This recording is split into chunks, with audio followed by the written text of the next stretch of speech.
سیدہ خدیجہ الکبریٰ رضی اللہ تعالیٰ عنہ کا جو وصال ہے وہ 10 رمضان المبارک کو ہوا ہے۔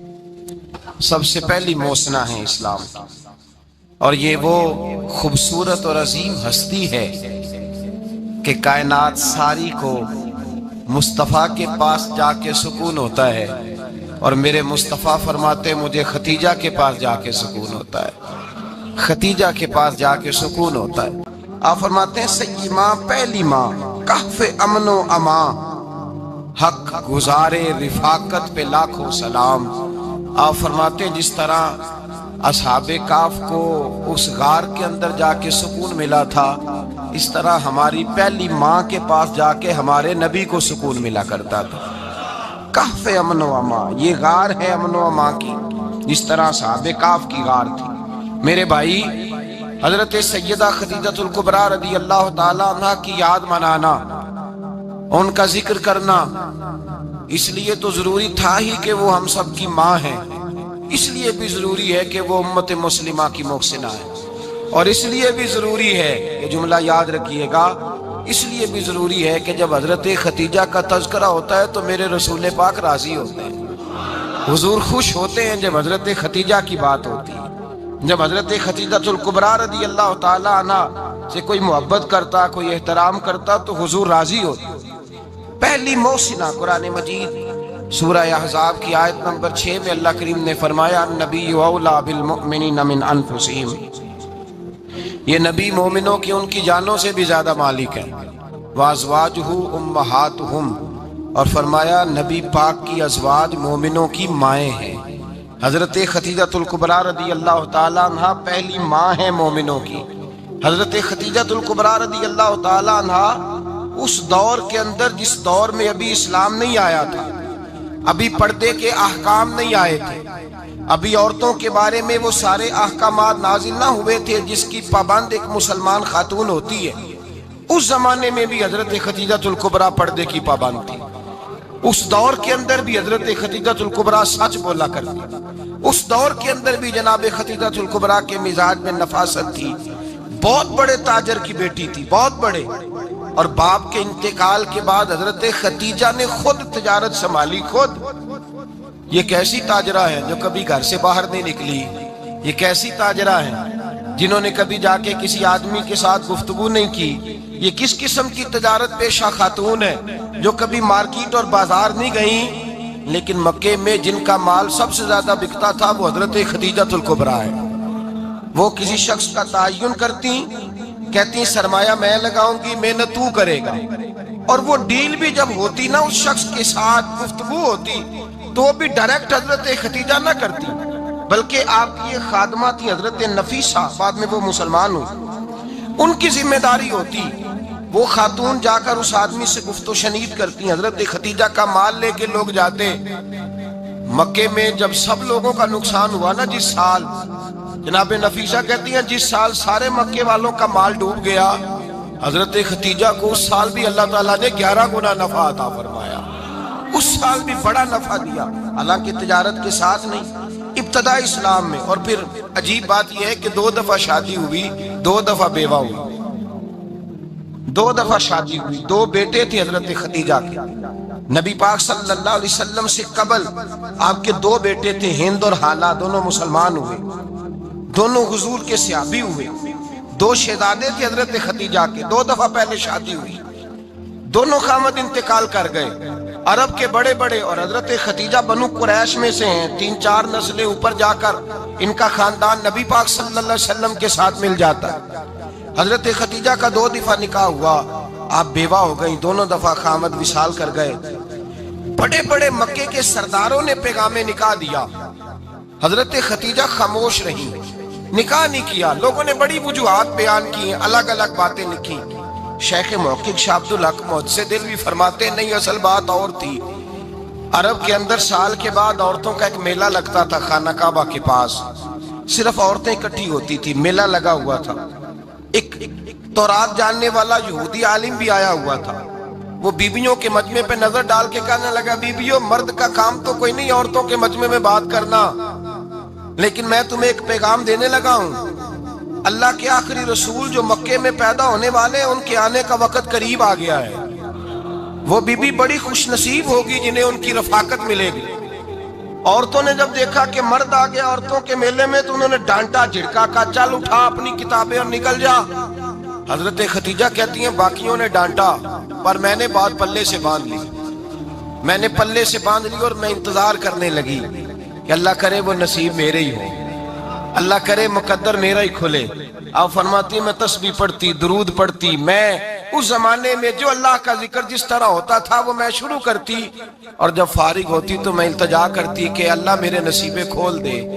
کہتی ہیں آہستہ آہستہ آہستہ آہستہ میں حضور کی تعریف سننے لگی، آہستہ آہستہ تعریف سننے لگی۔ نبی پاک صادق ہیں، امین ہیں، سچے ہیں، دیانتدار ہیں، اس برے اور میلے معاشرے میں بھی وہ سب سے اعلیٰ بھی ہیں اور سب سے اجلے بھی ہیں، وہ سب سے پاکیزہ ہیں۔ میں سننے لگی تعارف، آہستہ آہستہ میں ان کی گرویدہ ہونے لگی۔ ادھر نبی پاک صلی اللہ علیہ وسلم اپنے چچا جناب ابو طالب کے پاس رہتے تھے، قحط آ گیا، حالات بگڑ گئے۔ حضور سید عالم صلی اللہ تعالی علیہ وسلم سے چچا کہنے لگے بیٹے اگر مال تجارت لے کے شام جاؤ تو بڑا نفع کماؤ گے، ہمیں ضرورت بھی ہے، اور اگر ہو سکے تو ختیجہ کا مال لے کے جاؤ۔ نبی پاک نے کہا چچا میں نہیں کہوں گا کسی سے جا کے، میں نہیں کہتا کسی سے جا کے، جو میرے نصیب میں ہوگا میرا رب خود عطا فرمائے گا، میں نہیں کہوں گا۔ مصطفیٰ نے تو نہیں کہا۔ حضرت خدیجہ رضی اللہ تعالیٰ عنہ کہتی ہے میں نے خود اپنی خادمہ کو بھیجا، میں نے کہا جا کے پوچھو تو صحیح کہ میرا مال قبول ہوتا بھی ہے کہ نہیں، پوچھو۔ نبی پاک صلی اللہ علیہ وسلم سے پوچھا، حضرت خدیجہ کی خواہش ہے کہ آپ مال لے کے جائیں، حضور نے قبول کر لیا۔ جناب خدیجہ الکبریٰ رضی اللہ تعالیٰ عنہ کے غلام تھے، میسرہ ان کا نام تھا۔ جناب خدیجہ نے ان کو ساتھ بھیجا، فرمایا تین باتیں ارشاد فرمائی۔ ایک تو فرمایا سارا رستہ غور سے دیکھنا میرے نبی کے ساتھ کیا معاملات درپیش ہوتے ہیں، ابھی اعلان نبوت نہیں کیا، فرمایا ذرا غور کرنا، میرے مصطفیٰ کا مطالعہ کرنا اور مجھے واپس آ کے سبق سنانا، وہ جو تم نے چہرہ بددعا کی تلاوت کی ہو ذرا مجھے واپس آ کے سنانا۔ جنہاں نے دل پر جانی ڈٹھا ہو اکھیاں ہی تک لئیاں، تو ملے ہوں تے ساجن ملیا ہوں ناساں لگ پئیاں، ذرا جا کے نا تلاوت کرنا اور مجھے دکھ۔ اور دوسرا فرمایا تم میرے غلام ہو تو مصطفیٰ کے بھی غلام بن کے رہنا، میں سنتی ہوں کہ کردار کے، افکار کے، نظریات کے، عظمت کے بلند و بالا، وہ جیسے کہیں ویسے کرنا۔ اور تیسری حضرت خدیجہ نے نصیحت فرمائی، فرمایا محمد ابن عبداللہ صلی اللہ علیہ وسلم کی رائے سے اختلاف نہ کرنا، یہ چلتے ہوئے معاہدہ کیا، جو وہ کہہ دے سو کر جانا۔ غلام کہتے ہیں میں ساتھ گیا، باتیں میں نے سن لی، لیکن جب سفر شروع ہوا نا ابھی چند منزلیں طے ہوئی تھی، میں نے کہا خدیجہ آپ نے کیا نصیحت کرنی تھی، ان کے ساتھ جو رہے گا وہ ان کا غلام ہی بن جائے گا، ان کے ساتھ جو رہے گا تو اجے میرا محبوب نہیں ڈٹھا جن ویکھ کے چن شرماوے، جے رکھے ہتھ پھلاں وچ ہتھ نال پھلاں رل جاوے، تے ادھی راتی چن چڑھ جاندے جدوں جلوہ فرماوے۔ فرمایا جو بھی ساتھ رہتا غلام ہو جاتا۔ میسرہ کہتے میں گیا، تجارت شروع ہوئی۔ کہتے ہیں نبی پاک صلی اللہ علیہ وسلم جب منڈی میں پہنچے تو لوگ قسمیں اٹھا اٹھا کے مال بیچ رہے تھے۔ اللہ کے محبوب جب گئے نا تجارت کرنے تو ایک آدمی کہنے لگا چلو معاذ اللہ بتوں کے نام تھے لات و منات، کہنے لگا لات کی، عزا کی، منات کی قسم اٹھاؤ، تو نبی پاک فرمانے لگے ان کی قسم اٹھاؤں جن کا میں نام لینا بھی پسند نہیں کرتا، ابھی اعلان نبوت نہیں کیا۔ اور فرمایا ویسے بھی میں قسم دے کے مال نہیں بیچتا، خریدنا ہے تو خریدو، نہیں خریدنا تو نہ خریدو۔ کہتے ہیں لوگ قسمیں اٹھا اٹھا کے پیچھے جاتے تھے، پر میرے نبی جس سے رخ پھیرتے تھے وہ نبی پاک کے پیچھے ہو جاتا تھا۔ ماتے کئی گنا زیادہ نفع کمایا۔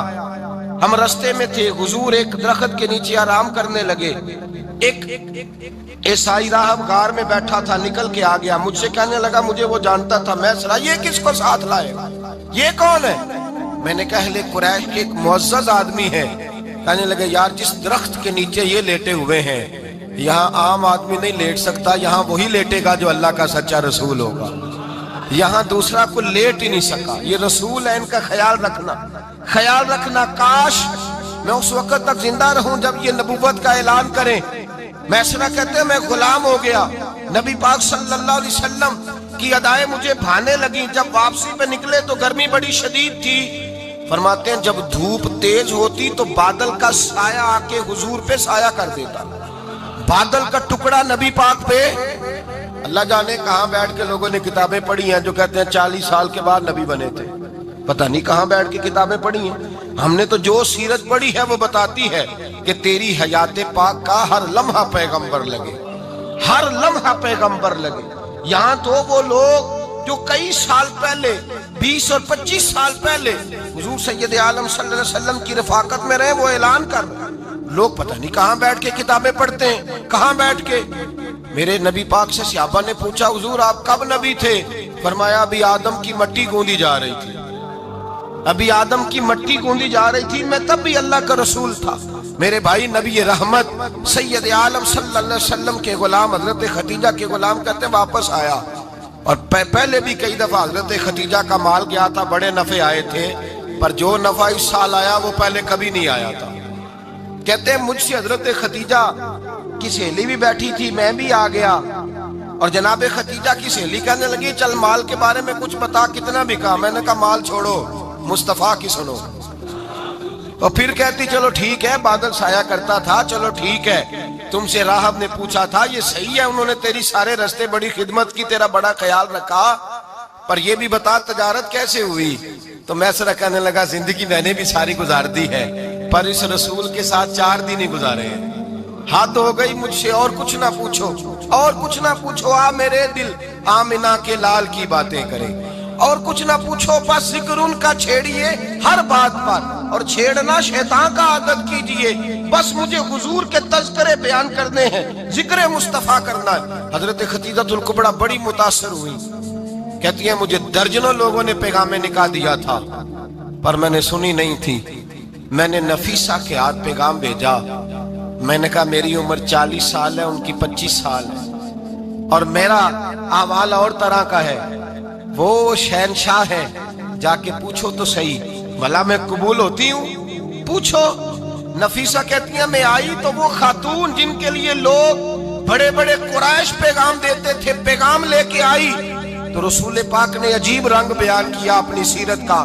جب میں پہنچی میں نے کہا خدیجہ نکاح کرنا چاہتی ہیں؟ نفیسہ کہتی ہے میرا خیال تھا کہ کوئی اور ہوتا تو کرسی سے اٹھ کھڑا ہوگا، فوراً کہے گا اچھا جلدی کرو بات کرو۔ جب میں نے آ کے کہا نا حضور خدیجہ نکاح کرنا چاہتی ہے، تو نبی پاک نے میری طرف دیکھا، فرمایا وہ کہتی ہیں کہ تم کہتی ہو؟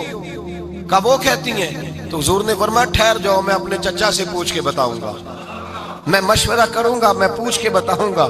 آج بچوں کو کچھ سبق بڑے یاد ہیں، کہتے ہیں پسند کی شادی کرنا حضرت صاحب ناجائز ہے، پسند کی شادی کرنا کوئی ناجائز ہے؟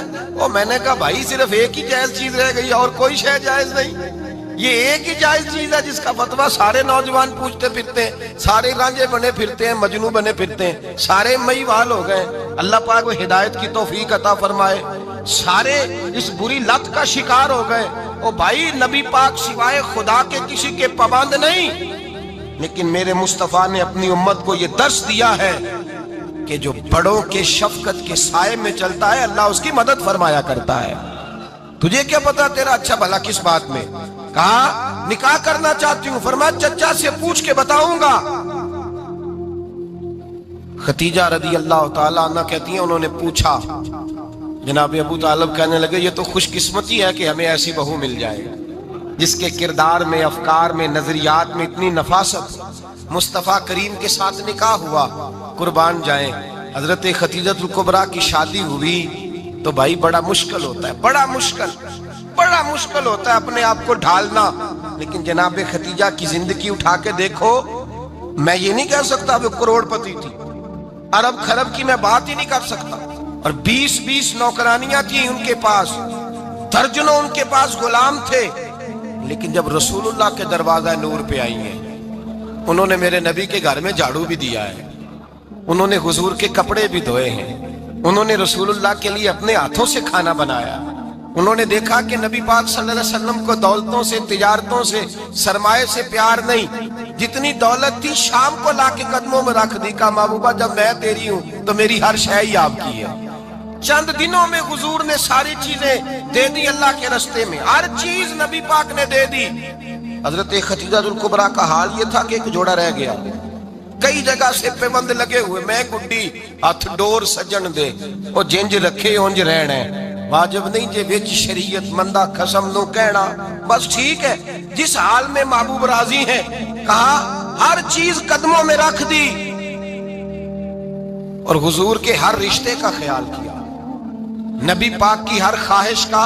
عورتیں بالخصوص میری بات پہ توجہ کریں جو عرض کرنے لگا ہوں، آگ لگی ہوئی ہے گھروں میں، فساد ہے، لڑائی ہے، جھگڑا ہے، دنگا ہے، یہ تیرا رشتہ دار وہ میرا رشتہ دار، جب تیرے آتے ہیں تو روٹیاں جلدی پکتی ہیں، جب میرے آتے ہیں تو بیماریاں بڑی ہوتی ہیں، تیرے میرے کا جھگڑا۔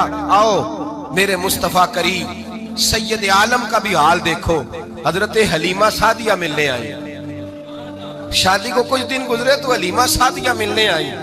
حضرت حلیمہ سعدیہ سگی اماں نہیں، رضائی اماں ہے، یہاں تو سگی اماں برداشت نہیں ہوتی، سگی اماں، اور وہ بہو سوچتی نہیں بات کرتے ہوئے، سوچتی نہیں، وہ سوچتی نہیں کہ کس کے بارے میں بات کر رہی ہے، اسے پتہ ہی نہیں کہ تجھے تو پلا پلایا یہ ملا ہے نا، کبھی اس کی اماں سے پوچھ اس نے کتنی تکلیفیں برداشت کی، اس سے پوچھ کس دقت میں، کس آزمائش میں اس بچے کو پروان چڑھایا ہے۔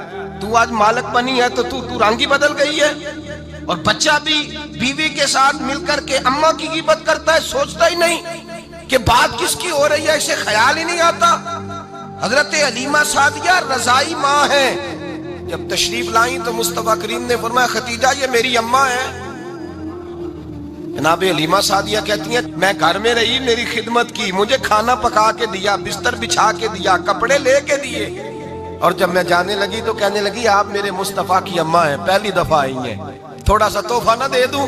میں نے کہا جیسے مرضی۔ حضرت حلیمہ کہنے لگی تو جناب حلیمہ سعدیہ کو 40 بکریاں اور 1 اونٹ تحفے میں عطا فرمایا۔